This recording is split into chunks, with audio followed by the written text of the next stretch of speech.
Brilliance Audio presents the unabridged recording of The Final Trade by Joe Hart, performed by Dara Rosenberg.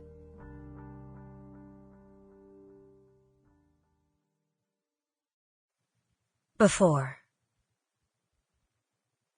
She ran with the newborn pressed tightly against her chest as another explosion roared somewhere behind her.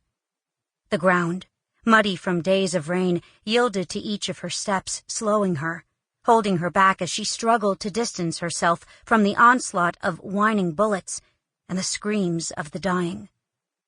A plane streaked overhead, close enough to make her eardrums flutter, and she ducked involuntarily, shielding the child with her body. Her feet slipped in the mud, and she began to fall, but a strong hand caught her. She looked into the face of the man beside her, eyes steady and unwavering as his grip. "Come on!" he shouted over another blast of explosives. "We have to get over the hill." They ran. A stray bullet zipped past, tugging up a spray of mud and water only feet to their left. The baby began to cry. The sound of a helicopter carried over the tumult, but she couldn't make out from which direction it came. Hard to think. Impossible to decide what to do.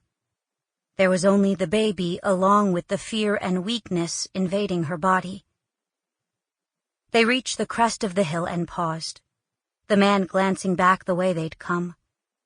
He'd lost his gun somewhere during their flight, and now he had only the knife on his hip for protection. Not enough if they were cornered. Through the rolling smoke, the outline of a building emerged. He gripped her arm harder and turned toward the structure. "Inside." The building's south wall was partially blown away, an errant bomb having carved steel and concrete so that the fighting was clearly visible from this higher vantage point. They moved past a twisted mass of smoldering iron that might have once been a truck and found an alcove of reinforced concrete block.